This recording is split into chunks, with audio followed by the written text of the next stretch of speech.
Muy bien. Entonces, el tema que veremos hoy es el tema del paso 9 en nuestros manuales, en nuestros libros. Carácter formal. También, como ustedes se han dado cuenta, la lectura de los libros no es mucha. A veces es solo leer un párrafo. Es decir, la carga de este curso no es tanto lectura. Sí hay que leer a veces para investigar, pero no tanto para leer para el libro como tal. Entonces dice el punto B, en la página 26 estoy del libro, dice consideraciones especiales para diferentes géneros. En este punto, usted está listo para lidiar con las cuestiones del contexto histórico en particular y el contexto literario. Sin embargo, el procedimiento aquí para la exégesis de los varios géneros difiere considerablemente. Por lo tanto, se presentan los siguientes pasos de acuerdo al género. En el paso 12, todos los géneros retornan al mismo curso. Puede ser útil en este punto referirse con frecuencia al diagrama esquemático de este capítulo. Bueno, entonces básicamente los pasos 9, 10 y 11 van a variar de acuerdo al género. ¿Cuáles son los géneros eh, que están divididos acá? Epístolas, evangelios, hechos y apocalipsis. Por eso yo escogí un texto de cada uno para que usted escogiera y va a ser diferente si es epístola, si es evangelio, si es hechos o si es apocalipsis, los pasos. Bien, epístolas. Entonces aquí les hablo a los de Colosenses. ¿Qué es lo que hay que ver aquí? Entonces dice, determina el carácter formal de la epístola. Dice, bueno, antes de esto, diferencias de carácter. Aunque todos los documentos del Nuevo Testamento, desde Romanos hasta Judas, que son 21 en total, son epístolas, tienen ciertas diferencias considerables de carácter. Algunas son para un propósito determinado y tienen sus propios motivos. Por ejemplo, Filemón, Primera de Corintios, Judas o Gálatas. Mientras que otras parecen ser más bien folletos generales. Es importante en este punto considerar que algunas son más como cartas y otras son más públicas y por lo tanto verdaderas epístolas. Eso influirá en su modo de pensar en el paso 10. Entonces, lo que tiene que pensar en este momento con Colosenses es responder esta pregunta. ¿La carta a los Colosenses tiene un propósito determinado o se trata de folletos generales? Es decir, aquí el autor hace una distinción entre lo que es una carta y una epístola. Para él, una carta es la que tiene un propósito determinado. Por ejemplo, Primera de Corintios tiene un propósito determinado. ¿Cuál es? Responder preguntas y resolver problemas en la iglesia en Corinto. Ese es el propósito de esa carta. Es determinado y es especial para Corinto. Pero una epístola, digamos, aquí es considerada ya eh, como un folleto más general. Es decir, si vemos Santiago, por ejemplo, aquí no estoy dividiendo entre Paulinas y epístolas Paulinas y las otras, sino que, por ejemplo, al hablar la epístola a Santiago, lo que es, digamos, lo que él escribe no tiene la necesidad tanto de responder a problemas específicos de una comunidad específica, sino que él se refiere a las 12 tribus que están en la dispersión, pero en general se refiere, digamos, a los creyentes, y bueno, en ese caso a los judíos creyentes, pero es algo que va a tratar de temas más generales para todos los cristianos. ¿Por qué es importante esto? Porque a veces cuando un autor tiene un propósito más específico, a veces quizás eso significa que lo que les está diciendo o ciertas cosas que les está diciendo eran solamente para esa persona o para esa iglesia, ¿no? Digamos, si le dice Pablo que a Timoteo que tome un poco de vino por causa de su salud, no debe ser tomado como una indicación general para todo creyente, ¿no? Sino que él conocía algo específico de una persona específica, o sea, es un propósito determinado. Pero claro, no quiere decir que nosotros como creyentes no podamos sacar principios de las cosas determinadas. Y tampoco quiere decir que las epístolas, al ser generales, no estaban pensadas a veces en situaciones particulares. Lo que sí se trata de decir es cuál es el propósito general, digamos, de una epístola. Entonces, en el caso de los colosenses, ¿tiene un propósito determinado de tratar con asuntos de los colosenses o simplemente se trata de un folleto general? Creo yo que tiene que ver más con un propósito determinado con problemas de ellos. Pero, digamos, es la pregunta que usted tiene que resolverse. Pregun y leo el siguiente párrafo en la página 26, que habla de aspectos formales. También es importante notar los varios aspectos formales de las cartas de la antigüedad y determinar a cuál parte de la carta pertenece el pasaje. Por ejemplo, ¿es parte de una acción de gracias o una oración? ¿Forma parte del saludo formal o es la parte principal? Si pertenece a las partes más formales de la carta, ¿cuánto ha determinado la forma misma el contenido? Entonces, tenemos que preguntarnos qué tipo de carta es y por eso, bueno, ahorita con la tarea propiamente de epístolas, los voy a remitir un poquito a esto, pero entonces aquí termino eh, dando este asunto. ¿A cuál parte de la carta pertenece el pasaje? Es decir, en un asunto ya formal, en un asunto formal, ¿cuál es la forma de la epístola? Resulta que yo al estudiar, y eso se ve un poco en el paso 1, y por eso hoy a muchos los voy a remitir al paso 1 nuevamente, pero a enfocarlos un poquito más. Las cartas normalmente tenían ciertas partes. Por ejemplo, algunos dicen que las cartas tienen un prólogo, tienen un epílogo, tienen un cuerpo y que tenían un autor y destinatario. Son como características de una carta. Entonces, lo que aquí nos interesa, sobre todo en Colosenses, que estamos aquí, ¿a cuál parte de la carta, digamos, de lo que era normalmente en esa época una carta, pertenece ese pasaje? Entonces, a veces eh, el pasaje mío puede ser una acción de gracias, puede ser una doxología. Por ejemplo, el capítulo 1 de Efesios hace parte de una doxología. En el capítulo 1 o en el capítulo 3 de Efesios hay una oración, por ejemplo. ¿O será que lo que yo estoy hablando forma parte del saludo formal? Digamos, Apocalipsis 1 al 8 hace parte de un saludo formal. ¿O será la parte principal, el cuerpo de la carta? Y aquí nos hace Gordon Fila la pregunta, ¿cuánto ha determinado la forma misma el contenido? Entonces, lo que necesitamos es entender cómo eran las cartas antiguas, qué tipo de carta es y a cuál parte de la carta mi pasaje pertenece. Por lo tanto, entonces, la tarea es la siguiente para los que van a hacer epístolas. La tarea es leer acerca de introducción a epístolas.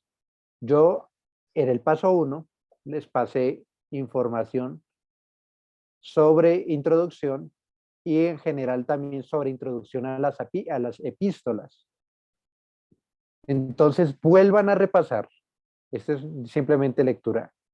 ¿Cómo son las epístolas? ¿Qué tipo de epístolas existen? ¿Cómo son? trátelo de leer en general y luego específico a Colosenses y traten por ustedes mismos de responderse las preguntas que vemos aquí. Es decir, usted puede leer todo Colosenses, son 4 capítulos, y respóndase esto. ¿Tiene un propósito determinado la carta o son folletos generales? ¿Qué tipo de carta es y a cuál parte de la carta pertenece el pasaje? Bien, esa es la tarea. Es decir, no es algo difícil, pero va de lo que usted entienda de eso, va a ser importante para el punto 10 y el punto 11, ¿sí? Que es lo que veremos, bueno, ya después en las otras clases. Entonces, no creo que sea difícil de aquí a 20 días que usted simplemente vuelva a repasar esto y se enfoque y piense en estas preguntas. Claro, da tiempo también para que se puedan adelantar en todas las demás tareas, porque la tarea no es larga, no es difícil, pero es lo que nos dice aquí el libro simplemente del punto 9, no es algo largo. Bien, ¿hay preguntas o comentarios hasta ahora de epístolas?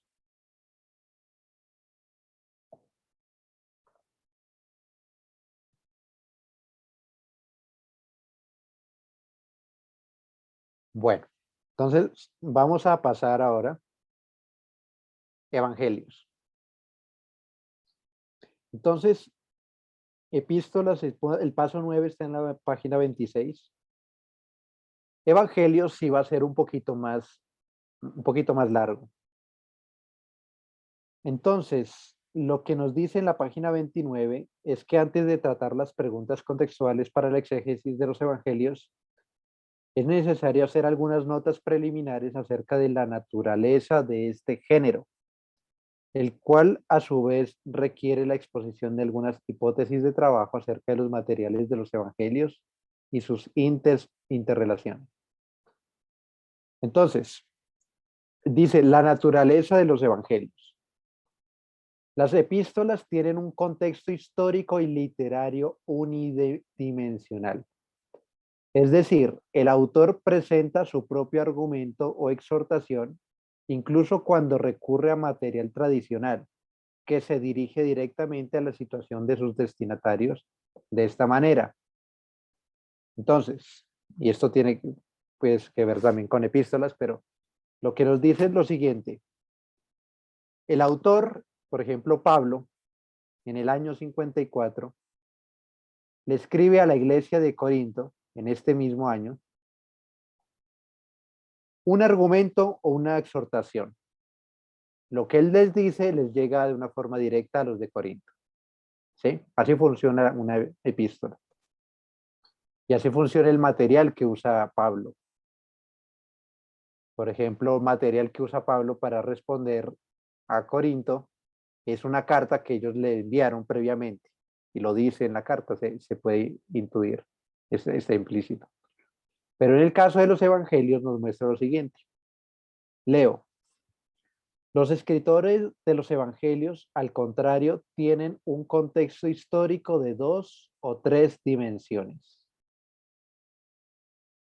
que a su vez afecta a su contexto literario, es decir, que transmite en la forma permanente de la escritura las palabras de Jesucristo y los relatos acerca de él, o sea, el nivel 1, que tienen a su disposición en la forma en que se han conservado en la tradición de la iglesia, nivel 2.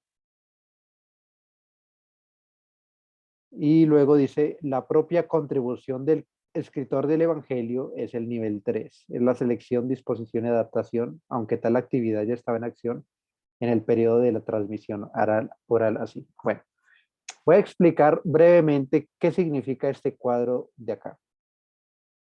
Miren arriba a la izquierda donde dice Jesús, que vivió en, digamos, año 30, su ministerio. Eh,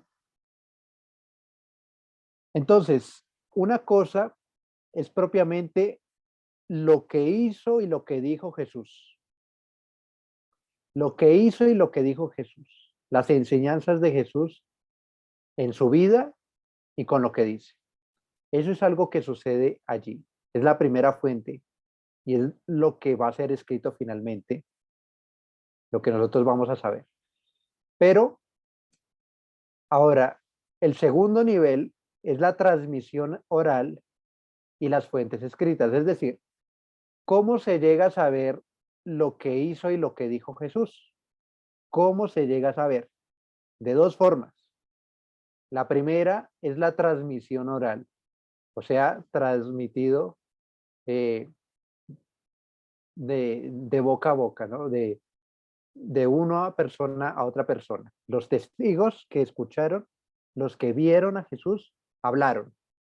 Eso es la transmisión oral.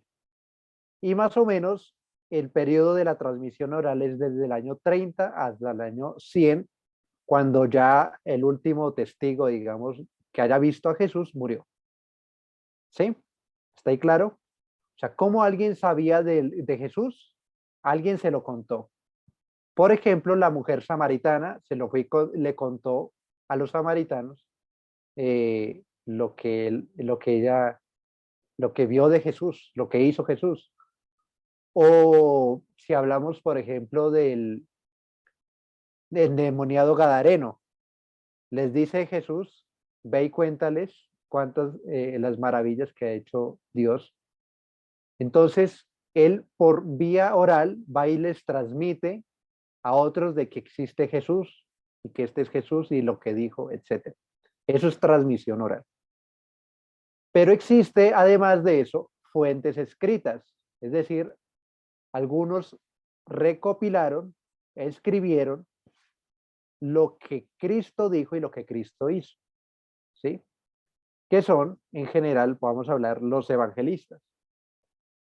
Pero como también podemos llegar a entender, es muy probable, y ustedes lo leyeron en introducción y lo van a volver a leer, es muy probable que los evangelistas quizás contaron con otras fuentes escritas que no conocemos.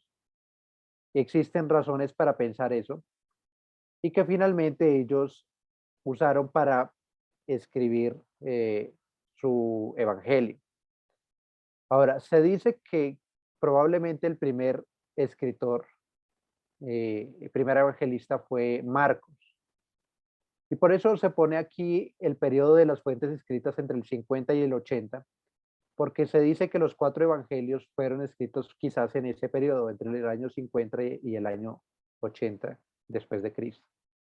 Entonces, la transmisión oral es antigua, es la más antigua.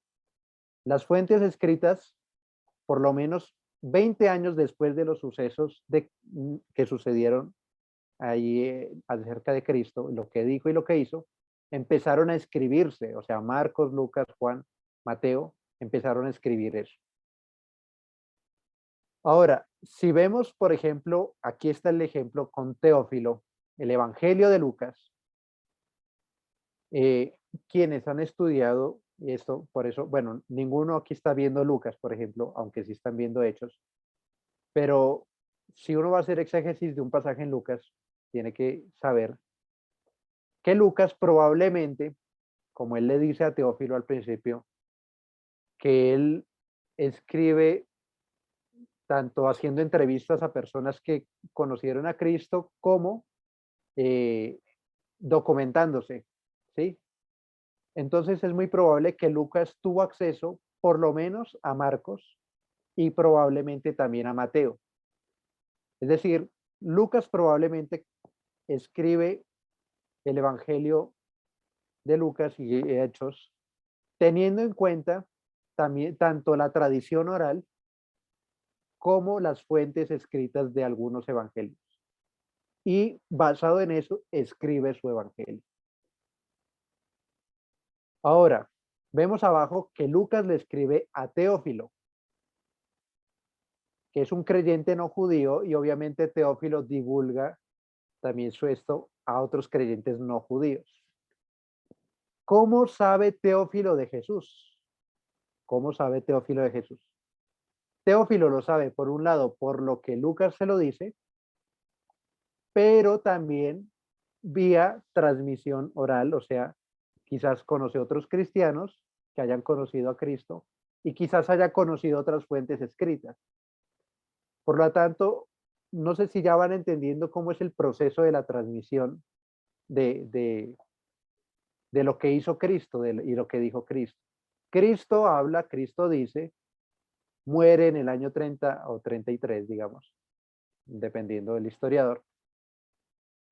Los apóstoles hablan, entonces transmisión oral, ¿sí? La iglesia habla, no solamente los apóstoles, sino todos los creyentes empiezan a hablar y a transmitir lo que pasó. Eso va creciendo y ya en el año 50 empieza a escribirse como tal los evangelios. Mateo, Marcos, Lucas, Juan. Claro, cada quien en determinado orden tienen sus audiencias y digamos aquí en este caso de Teófilo, eh, pues Lucas es el que le escribe, pero entonces existen esas fuentes. Ahora, aquí a modo de información, eh, aquí ya existe una ciencia para estudiar cómo fue posiblemente la transmisión oral, se llama la crítica de las formas. Claro, aquí no vamos a ahondar en eso, solamente es, digamos, como para que lo sepan. Si alguien quiere, por supuesto, investigar y profundizar, adelante, pero digamos existe eso. Y la ciencia que estudia las fuentes escritas se conoce como la crítica de la redacción, o sea, cómo se redactó y a cuáles fuentes recurrieron los autores. Bueno, no vamos a hacer toda esa investigación, obviamente, nosotros, pero entonces sí vamos a mirar un poquito más eh, unas hipótesis de trabajo. ¿Y qué es eso? Bueno, aquí las voy a explicar muy brevemente qué es lo que dice el autor. Eh, Antes de eso, aquí. La primera es que en el periodo de la transmisión oral, o sea, del año 30 al año 100 más o menos, los fragmentos de relatos o dichos se transmitieron independientes sin su contexto. A ver, ¿qué es lo que quiere decir esto? Eh, los evangelios de Mateo, Marcos y Lucas se llaman sinópticos y bueno, si lo leyeron, ustedes recordarán o si no, lo van a volver a leer porque eso es la tarea, es eso. Que los sinópticos se llaman así, pues porque existe una gran semejanza entre los tres y la semejanza es tal que muchos han llegado a deducir que probablemente existieron esos fragmentos como de dichos, como de parábolas, ¿sí? Quizás fragmentos del Sermón del Monte, por ejemplo, aquí importante, que estaban escritos previamente y que, digamos, Marcos los agarró y los puso en su evangelio. Lucas los agarró y los puso en su evangelio. Mateo los agarró, los puso en su evangelio. Más o menos así. Pero se transmitieron independientes así. Esa es la razón, porque ustedes lo van a ver después, por la cual, por ejemplo, el Sermón del Monte está del capítulo 5 al 7 en Mateo. Pero si yo voy a leer Lucas, el pasaje paralelo que me dice el Mateo, resulta que están regado en todo el Evangelio. ¿Sí? Está regado en todo el Evangelio. ¿Por qué razón eh, Lucas agarra esos dichos y los pone en un orden diferente a como los pone Mateo? Ah, porque estos dichos probablemente se transmitieron, pero de forma independiente, no estaban en un libro todavía, como si fue el Evangelio de Marcos o Lucas o Juan, Mateo. Lo segundo es que los evangelios no se escribieron independientes unos de otros, y eso también hay que leerlo. Yo les pasaré, bueno, es simplemente recordar, porque ustedes en el paso 1, algunos lo hicieron, otros de pronto no, pero entonces en este punto lo van a volver a retomar. Hay algunas como hipótesis de cómo se escribieron.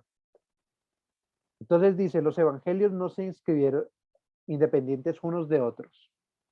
Es decir, el consenso general de muchos es que probablemente Marcos, por varias razones, entre otras porque es el más pequeño, etcétera, fue escrito primero.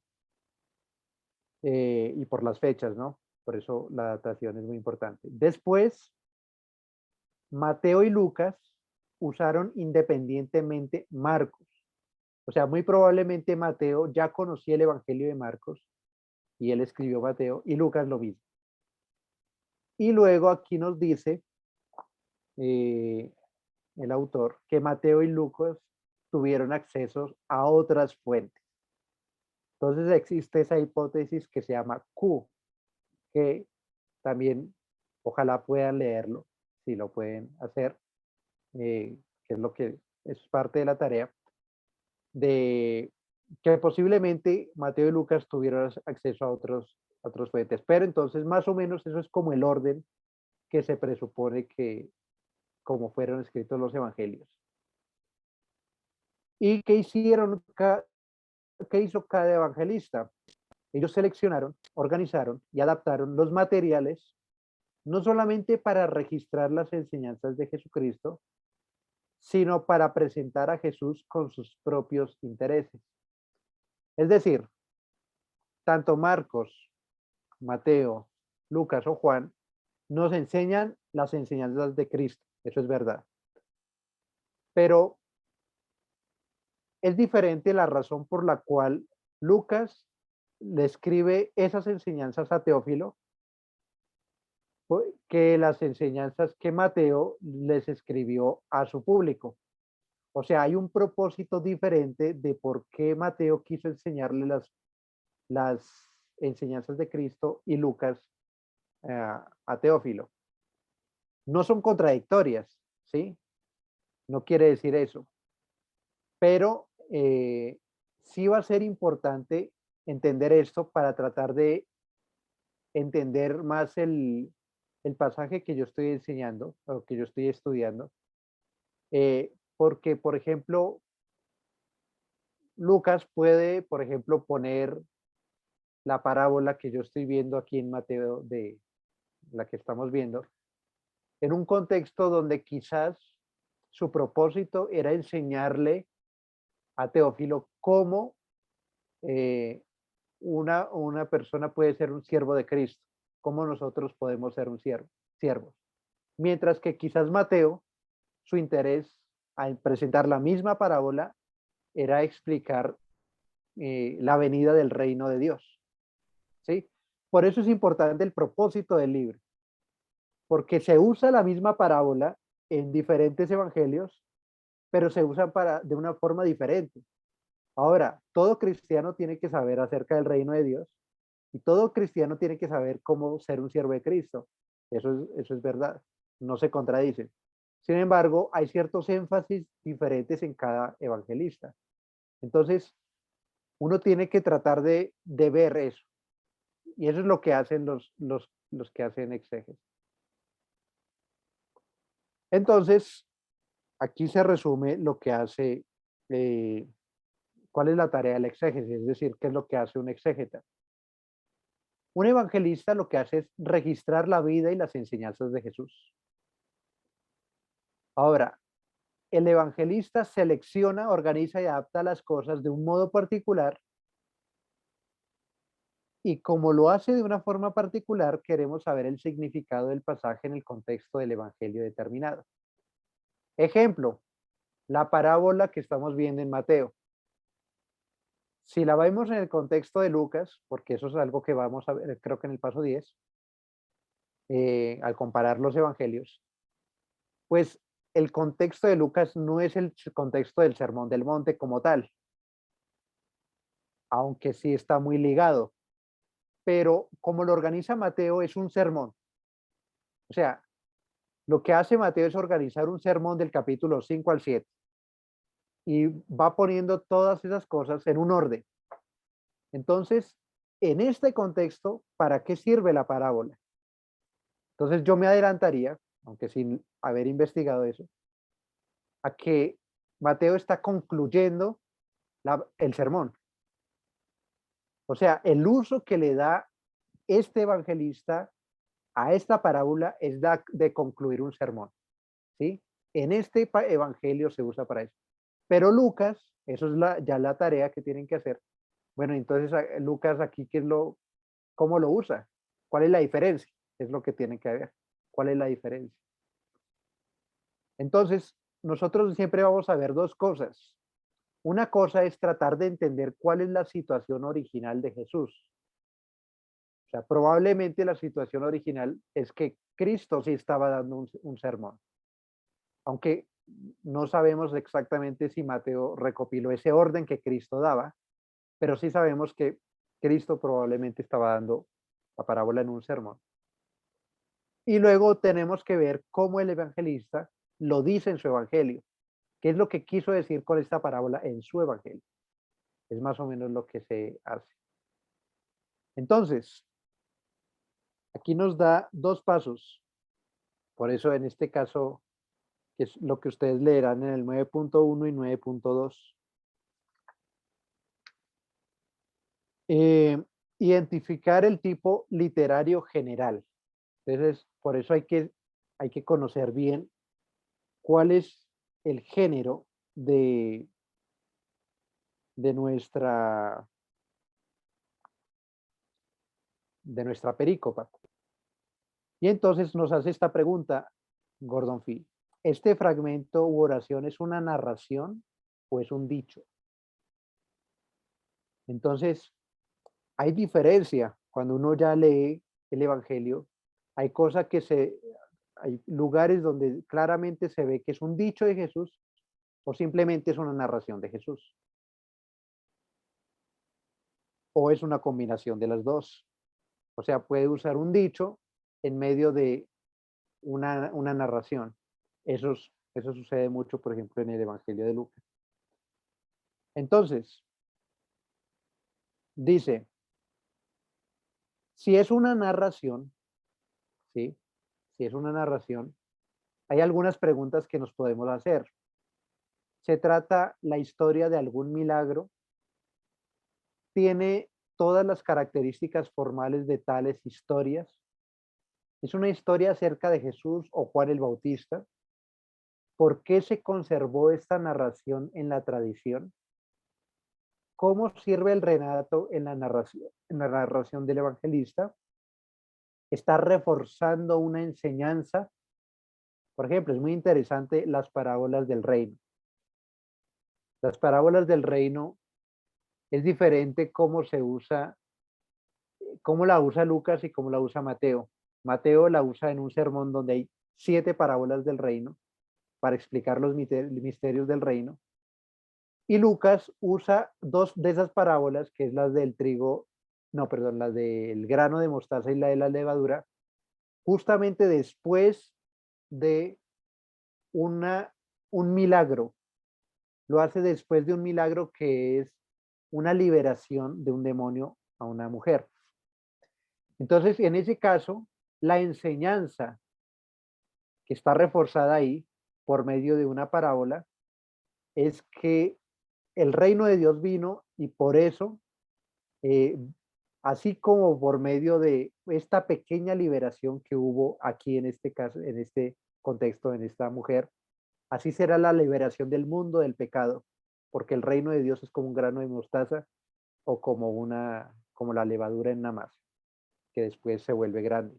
Es decir, este pequeño milagro es tan solo el principio de lo que será el reino de Dios. Entonces, es un ejemplo que ayuda a entender cómo una parábola puede reforzar una enseñanza en un contexto y en otra simplemente se trata de eh, un, una narración o un sermón de, digamos, de los misterios del reino. Es parte de una serie que ilustra algún aspecto de la misión o el mensaje de Jesús. Si se trata de una narración. Y si se trata de un dicho, y aquí yo creo que aquí en este caso aplica para nuestro texto de Mateo 7, ¿qué clase de dicho es? O sea, se trata de una parábola, en este caso es una parábola. Es un símil, es un dicho apocalíptico, por ejemplo, el Mateo 24, son dichos apocalípticos, o son dichos de sabiduría. Se trata de una declaración profética, como cuando Cristo le habla al sumo sacerdote y le dice que verás al Hijo del Hombre venido en las nubes. Tiene elementos poéticos, emplea hipérbole, ironía, metáfora, paradoja, eso lo vimos con el diccionario este de figuras de dicción. ¿Qué parte juega en la comprensión? Entonces, ¿qué es lo que quiero decir con este asunto? Digamos, voy a ponerlo en breve antes de darle la tarea a Evangelios. Que dentro de un evangelio se encuentran como diversas clases de formas literarias. Entonces, dentro de lo que escribe Mateo, comienza, por ejemplo, con una genealogía. Una genealogía es una forma literaria diferente a una parábola, pero toda está dentro de un evangelio, ¿sí? El evangelio de Mateo. Una cosa diferente es una parábola, otra cosa es un dicho apocalíptico, otra cosa simplemente una narración de un suceso que sucedió de, perdón la redundancia, Jesús o de Juan el Bautista o de algún personaje. Entonces, lo que hay que, dentro de todo el Evangelio de Mateo, identificar de qué se trata. Por ejemplo, el Evangelio como tal, la forma literaria es parecido a una biografía, más o menos. Sí, pero ahora, mi pasaje es una parábola dentro de esta biografía. Es una parábola. Y entonces yo voy a tratar de hacerme resolver estas preguntas. Claro, si nuevamente lo digo para que no se compliquen. Si usted no encuentra respuesta, no importa, no importa, no, pues no la encontró. Pero quizás algunas de estas preguntas, cuando usted la reflexiona, quizás llega a una respuesta. Y si no la encuentra, quizás cuando lea los comentarios, ahí va a encontrar la respuesta. Entonces, ¿cuál es la tarea? Yo les voy a recomendar lectura de qué? Exégesis de parábolas. Entonces, eh, las parábolas como tal tienen como cierta manera de interpretarse. Y me parece que si ustedes vieron el curso Hermenéutica 1, hay algo de eso. Voy a revisar para ver si hace parte de la lectura, pero les voy a dar un poco más. Entonces, lo que yo simplemente quiero que ustedes lean y vean es cómo se interpreta una parábola. Y una vez que ustedes hayan leído, traten de entender la parábola según esas normas que le da. Entonces, digamos, yo me adelanto un poquito a algunas de las normas que dice sobre interpretación de parábolas y tiene que ver, por ejemplo, con el hecho de que las parábolas normalmente tienen o sea, un mensaje principal y tienen muchos detalles. Entonces, mucha gente trata de enfocarse en los detalles. Por ejemplo, si yo estoy aquí en Mateo 7, eh, yo lo que tengo que descubrir es cuál es el mensaje principal. Casi siempre una parábola tiene solamente un mensaje principal. Pero entonces, por ejemplo, algunos tratan esto se llama alegorizar, o de darle un significado a cada detalle. Sí, por ejemplo, dice, descendió lluvia y vinieron ríos y soplaron vientos y golpearon contra aquella casa. Entonces hay gente que trata de darle un significado a cada cosa que está enumerada. La lluvia, entonces ahí se inventa cualquier cosa. La lluvia eh, son, qué sé yo, los ataques de los poderes superiores, porque vienen desde arriba. Los ríos son las ideologías o las religiones que vienen contra el creyente. Los vientos, como dice que golpearon, entonces es la persecución. Yo aquí estoy simplemente alegorizando, dándole, o sea, dándole un significado a cada detalle. Eso es lo que no hay que hacer con las parábolas. En las parábolas, los detalles están para adornar el mensaje central. Entonces, lo que a mí me va a interesar es el mensaje central. Cuando ustedes lean este material que les voy a dar sobre exégesis de parábolas, ustedes van a ver reglas de este tipo. Y entonces, lo que ustedes van a ver simplemente es a la luz de esas reglas que van a encontrar, ¿cómo puede entender mejor la parábola? Es simplemente eso. Y claro, entonces, acá atrás, pues les di unas preguntas. eh, no necesariamente las tiene que responder o responderlas todas, pero sí las medite. Es decir, lea su texto y trate de meditar algunas de estas cosas, ¿no? Por ejemplo, ¿cómo sirve el relato y la narración del Evangelio? Algunas de estas preguntas. Quizás algunas de estas preguntas va a ser mucho más difícil eh, responder. Por ejemplo, ¿por qué se conservó esta narración en la tradición?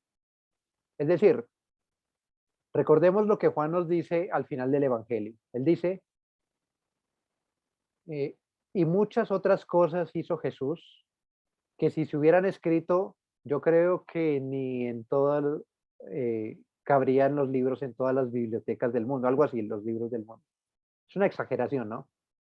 Eh, pero las que se han escrito para que ustedes crean y para que creyendo tengan vida eterna. Bueno, entonces lo que Juan nos dice es que hay cosas que hizo y dijo Jesús que no quedaron escritas. Lo sabemos, ¿sí? Hay cosas que Cristo hizo y que dijo que no quedaron escritas. Entonces nosotros nos preguntamos, ¿por qué esta sí quedó escrita? O sea, ¿por qué les pareció importante incluirla? La parábola que acabamos de Mateo 7, 24 al 27. Fueron de esas cosas que quedaron escritas. ¿Por qué a ellos les pareció importante conservarlas, siendo que él dijo más cosas y esas no las escribieron? Entonces, cuando uno reflexiona en esa pregunta, uno ve la importancia de ese texto. Y cuando ve la importancia de ese texto, entonces yo puedo decir, este texto dice esto y es importante por esto. ¿Se entiende más o menos el asunto? De cómo estas preguntas nos ayudan a entender la parábola. Entonces, no sé si aquí hay preguntas o comentarios en cuanto a evangelios.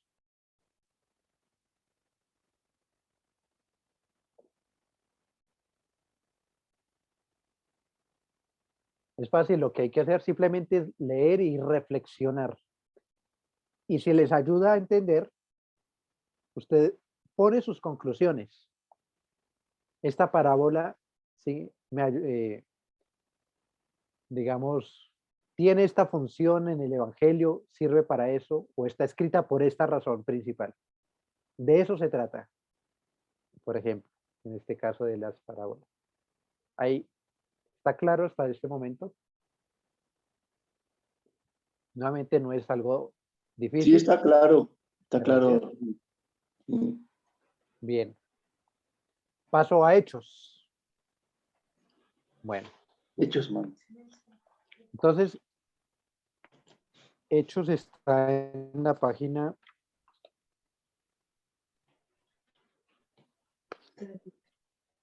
34. Yo le copio lo que pueda. Entonces, por favor, micrófonos. Gracias. Eso. Entonces, yo leo lo que dice aquí en el paso 9. Exégesis de hechos. Ustedes lo pudieron ver. La exégesis de hechos puede ser difícil para estudiantes y pastores debido a las clases de asuntos que se tratan en el libro. Tales asuntos son básicamente de dos clases. Históricos, ¿qué sucedía realmente en la vida de la iglesia primitiva? Y teológicos o hermenéuticos, ¿qué significaba todo eso y qué significaba para nosotros hoy? La buena exégesis debe ser una combinación de lo histórico y lo teológico, sin estar predeterminada por la cuestión hermenéutica. Es especialmente crucial en la exégesis de hechos volver al paso 1 y tener una buena comprensión del propósito de Lucas. Ese cuidadoso repaso es necesario antes de proceder más adelante y corresponderá en cierto modo al paso 9 de Epístolas Evangelios. Los siguientes dos pasos entonces cubren los asuntos históricos y teológicos que se acaban de mencionar. Entonces aquí hay buenas noticias para los que vieron hechos, porque cuando ustedes hicieron, por ejemplo, su diagrama, o la parte gramatical les tocó bastante porque era más texto, ¿verdad? Pero resulta que en el paso 9 ustedes no tienen que hacer algo prácticamente nuevo. Sí va a haber una tareita, pero es mucho más sencilla incluso que Evangelios o Apocalipsis o Epístolas. Es volver al paso 1 y usted recuerde y vuelva a mirar cuál es el propósito de Lucas al escribir Hechos. ¿Sí? ¿Cuál es el propósito de Lucas? Entonces, vuelva al paso 1 y consulte esa bibliografía en cuanto a ese propósito de Hechos. O sea, usted ya lo hizo, pero vuelva, téngalo aquí en la mente porque de eso dependerá el paso 10 y el 11. Ahora lea todo el libro de Hechos nuevamente. Durante estas 3 semanas aproveche y vuélvalo a leer y trate de responder esta pregunta, esta única pregunta que es la que usted necesita responderse. ¿Cuál es el propósito de Lucas al escribir esta perícopa, o sea, la de Felipe y el eunuco? ¿Cuál es el propósito de Lucas al escribir esta perícopa? Eso es lo que tiene que hacer. O sea, piense, ¿cuál es el propósito de Lucas en general? Lee todo Hechos y entienda cuál es el propósito de Lucas. Consulte esa bibliografía, repásela y después de volverlo a tener en su mente, ya habiendo visto gramática, las palabras, contexto histórico, entonces se responde esta pregunta: ¿por qué Lucas escribió esta perícopa acá? Eso lo tiene que tener clarísimo. Eso es en cuanto a Hechos. Cualquier pasaje de Hechos, uno hace esto. Entonces, eh, digamos, los que hicieron Hechos van a descansar mucho más, pueden adelantarse todavía mucho más si van atrasados, porque no es mucha la tarea realmente, es solo repasar. Y terminamos con Apocalipsis, entonces. Apocalipsis está en la página 35. Entonces, lo pongo de esta manera. En primer lugar, hay que volver a tener en cuenta, tener claro cuál es el género de Apocalipsis, que combina 3 tipos literarios, que es apocalíptica o apocalipsis, profecía y epístola. Yo les di esa información donde está en el cuadro de diagramas, al final está esa información acerca de los 3 géneros y cómo en cada género se demuestran con los textos en Apocalipsis que pertenece al género apocalíptico, profético y epistolar. Es la primera consideración. Entonces, ahora sabemos que Apocalipsis fue escrito por medio de imágenes, por medio de visiones. Entonces, lo primero que nos dice ahí el libro es determine la fuente o trasfondo de la imagen. La primera pregunta que usted debe hacerse es, ¿está esta imagen relacionada con el Antiguo Testamento? Yo les recomendé a ustedes que vieran el diccionario de uso del Antiguo Testamento en el Nuevo Testamento. Yo les di ese libro. Y ahí ayuda muchísimo a responder esta pregunta, porque a veces no es claro para nosotros, pero por ejemplo en Apocalipsis 1 del 9 al 20, claramente está relacionado con el Antiguo Testamento porque hay 7 candeleros, nos recuerda que el candelero de 7 brazos en el templo, está Jesús como vestido con una vestidura blanca larga, que era como y con un cinto de oro, que era la forma como se vestía un sumo sacerdote, ¿sí? Entonces, acá hay alusiones, acá hay ecos, acá hay imágenes relacionadas con el Antiguo Testamento. Y aquí hace otra pregunta que ya es un poco más complicada, pero pues voy a dar algo de esto, de información. Dice, ¿se usa en otra parte en la literatura apocalíptica, la mitología antigua o la cultura contemporánea? Bueno, esto ya es más complicado porque, em, a ver, el género apocalíptico no solamente corresponde al libro de Juan, yo lo he repetido, el Apocalipsis de Juan, sino que resulta que existen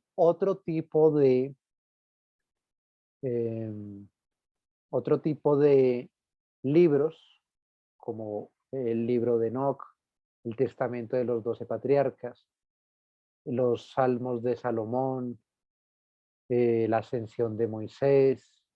Bueno, hay literatura judía que circulaba en esa época que tiene, que pertenece al mismo género, o sea, escribían por medio de visiones, por medio de imágenes similares al de Apocalipsis de Juan.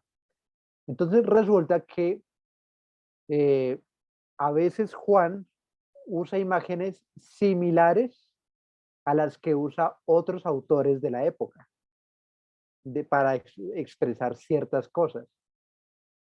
Entonces, cuando eso sucede, es interesante notarlo. ¿Qué es lo que está pasando allí? O sea, ¿por qué se parece tanto, qué sé yo, este pasaje de Enoch al pasaje de Apocalipsis? ¿Por qué? ¿Qué es lo que está sucediendo allí? Entonces, eso es importante para este paso. Claro, yo les daría ahorita las indicaciones cómo se resuelve. Lo segundo que nos dice es determine el uso presente de la imagen. Es decir, nos dimos cuenta que Juan usa, por ejemplo, una imagen del Antiguo Testamento.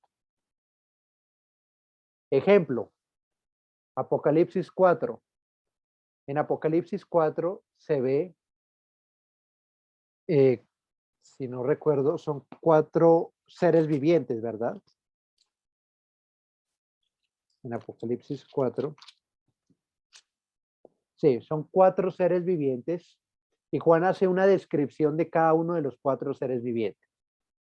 Ahora, si yo me voy al Antiguo Testamento, me doy cuenta que Ezequiel ve una visión similar,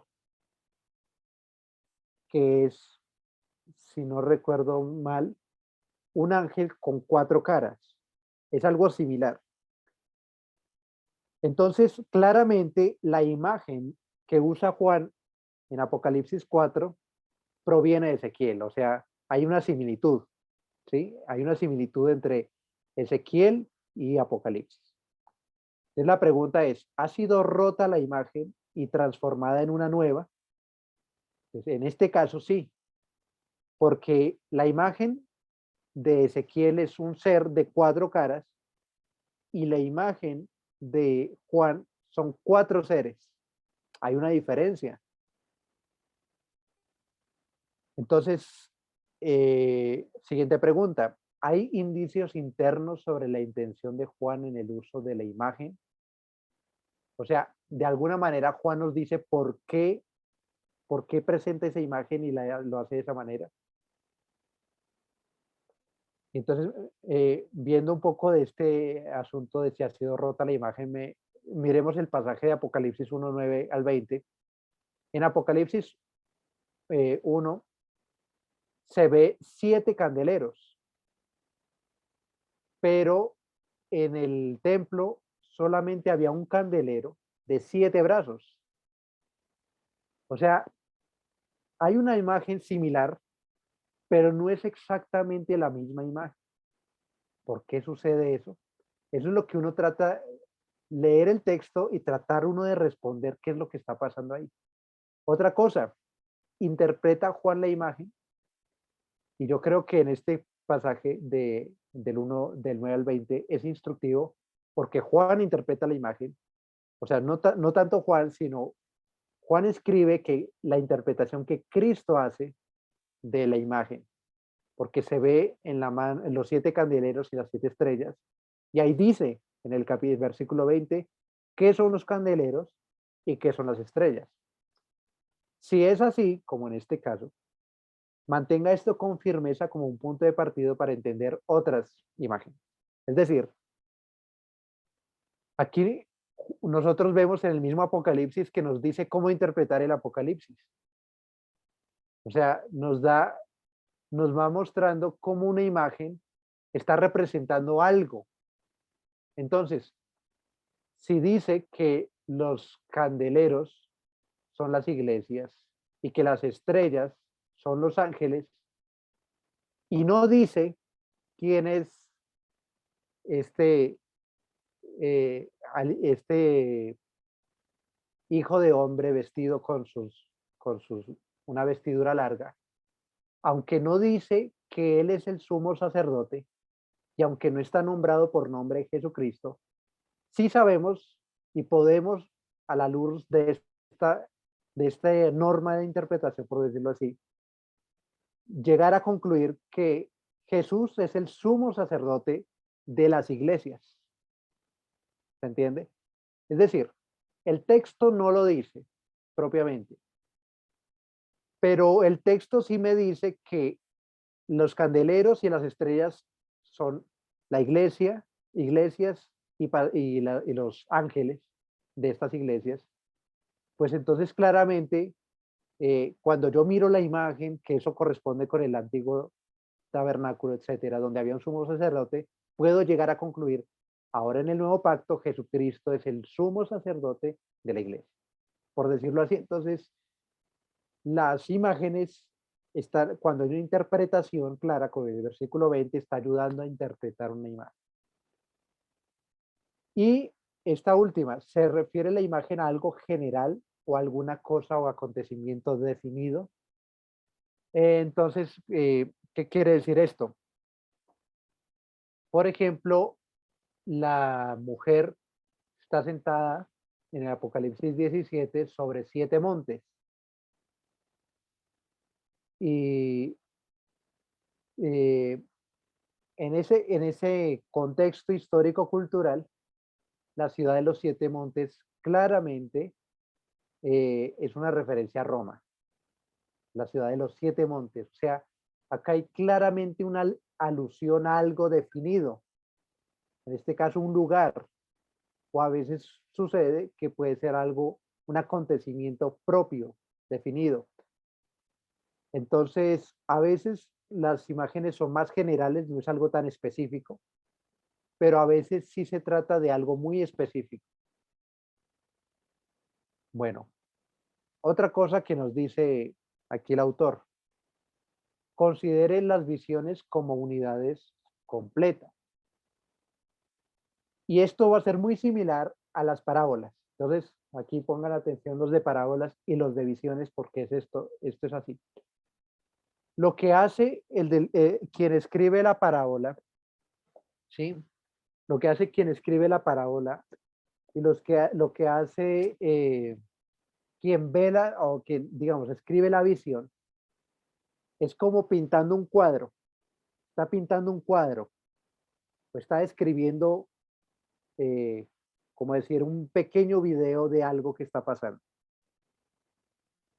Pero hay que verlas todas, toda la visión o toda la parábola como una sola cosa y como una sola enseñanza. Y en lo mismo que les dije en cuanto a las parábolas es no alegorizar todos los detalles. Es decir, los detalles están para adornar y colorear la visión o la parábola,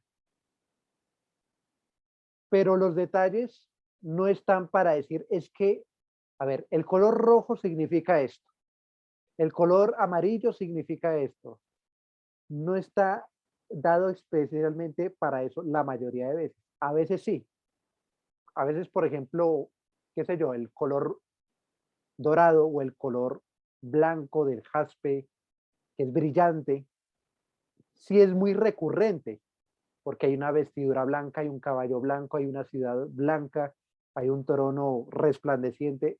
Entonces, cuando se repite mucho algún color, por ejemplo, eh, a veces sí tiene un significado o un número, como el número 7, ¿no? Pero la mayoría de veces los detalles no está para que uno diga esto significa tal cosa, sino para, aquí dice dos cosas. A, para agregar un efecto dramático, y entonces nos da un ejemplo, que es Apocalipsis 6, del 12 al 14. Lo busco, eso está aquí. Entonces, ahí en el Apocalipsis 6, del 12 al 14, hay algunos detalles, como por ejemplo, dice que el sol se pone de negro como tela de silicio, las estrellas caen como higos tardíos, probablemente, dice este autor, estos detalles probablemente no significan nada, sino que hacen más impresionante la visión total del terremoto, ¿ya? Es decir, en Apocalipsis 6 del 12 al 14 hay un gran terremoto, pero esos detalles probablemente, aunque eso es lo que hay que ver, a veces sí, a veces no, pero probablemente no significan nada, sino simplemente quieren que darle más dramatismo al terremoto, hacerlo más vívida la imagen. Para eso se puso en los detalles. Otro ejemplo es allí en Apocalipsis 9 del 7 al 11, o sea, otra razón por la que existen los detalles es agregar al cuadro del todo para que los lectores no equivoquen los puntos de referencia. A ver, ¿qué es lo que quiere decir eso?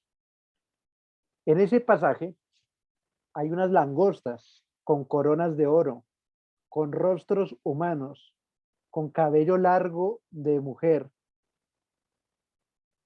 y ayudan a llenar el cuadro de tal, dice el autor aquí, de tal modo que los lectores originales difícilmente podían equivocarse en cuanto al significado. O sea, las hordas bárbaras de las afueras del Imperio Romano.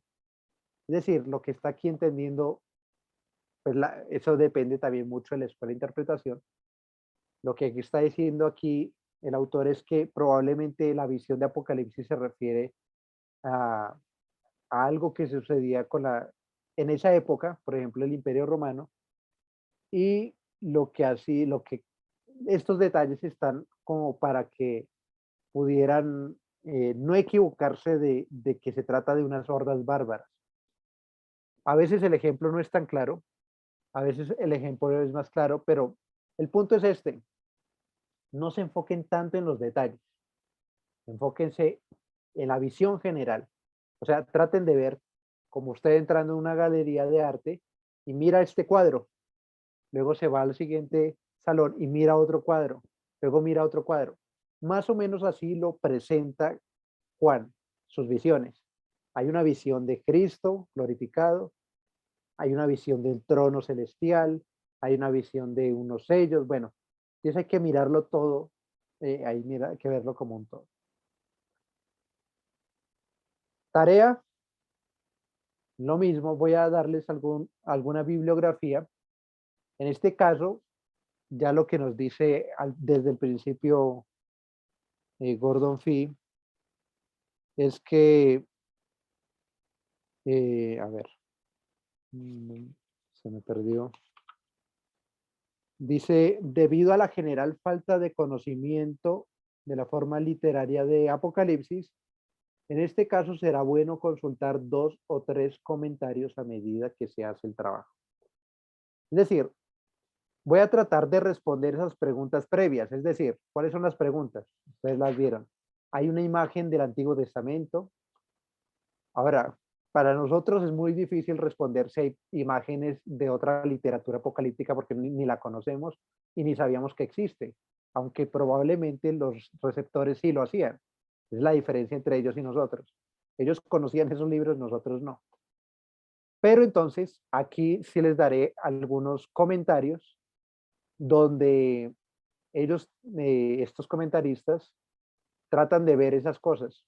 Pero sobre todo fíjense en este libro de el uso del Antiguo Testamento en el Nuevo Testamento, porque ahí ayuda muchísimo a responder esta tarea. Es básicamente, ¿hay alguna imagen o no la hay? Y si la hay, eh, ¿qué pasajes está aludiendo? ¿Qué cosas del Antiguo Testamento? ¿Y cómo lo está usando Juan aquí? Entonces, al verla aquí, cómo lo está usando Juan, uno ya llega a responder la pregunta, ¿por qué Juan escribió esto acá? Por qué presenta aquí la imagen de Cristo glorificado? Más o menos es eso. Entonces, no sé si hay preguntas, comentarios acerca de la tarea de Apocalipsis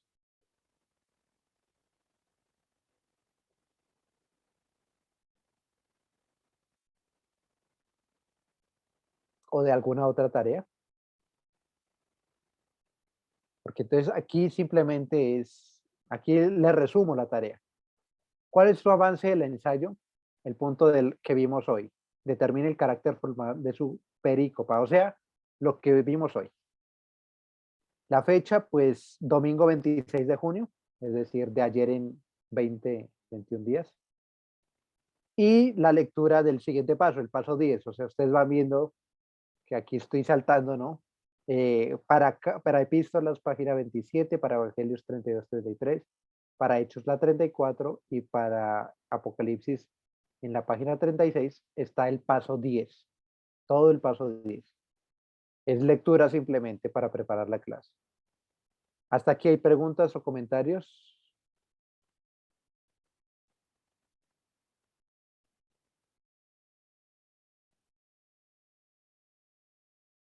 Está claro. Sí, está claro. Bien, Sí, hermano, está claro. listo. Entonces, no olvidemos, ya para terminar, pues las conclusiones de la primera parte de la clase y de esto, pues la comunicación está bien, digamos, con Marcela, si no tiene, aquí les puse en el chat mi número, si no, pues el pastor, Marcela, con mucho gusto pueden darles mi número, me pueden escribir o llamar, o también por medio del aula. Si hay libros que no abren, también me lo dicen, a veces no soy consciente si los libros abren o no, si lo pudieron descargar. Mm, Como se dieron cuenta, la tarea de hoy no es larga, no es difícil, la pueden hacer rápido y la idea es justamente aprovechen entonces este tiempo para adelantarse quienes van atrasados, así no lleguen al final todo, pero si ya va más adelante en su tarea, mucho mejor, traten de sacar adelante el curso. Recuerden que todo esfuerzo en el Señor no es en vano. Entonces, mucho de lo que hacemos en la vida, nos esforzamos, nos cansamos y es en vano. Esto no lo es, si lo hacemos de verdad para el Señor. Entonces, adelante con eso. Y pues entonces seguimos de esa manera. Están abiertos los espacios los sábados a las 10:30. A las 10:30 están abiertos esos espacios. Si ese horario no les sirve, de pronto en la tarde u otro día entre semana, entonces me avisan y cuadramos un horario también para hacerlo. Lo he hecho con algunas personas. Entonces terminemos en oración y así terminamos hoy. Amado Padre Celestial, estamos agradecidos por tu palabra. Estamos agradecidos, Señor, porque tú nos esfuerzas. Y sabemos, Señor, que nuestro esfuerzo para ti nunca será comparable al sacrificio que hiciste por nosotros en la cruz. Por eso te rogamos, Señor, que nos ayudes a depender en la gracia, a depender de ti para seguir aprendiendo. Ruego, Señor, que cada quien, los que no han entendido, que abras el entendimiento, que puedan seguir avanzando en los demás puntos, que nos ayudes a motivarnos a continuar y poder sacar adelante este curso. Te doy gracias, Señor, por este tiempo y bendícenos en el resto de semana. Prepáranos también para el siguiente domingo para recibir tu palabra. Te lo rogamos, Señor, en el nombre de Cristo, tu Hijo amado. Amén. Amén. Muchas gracias.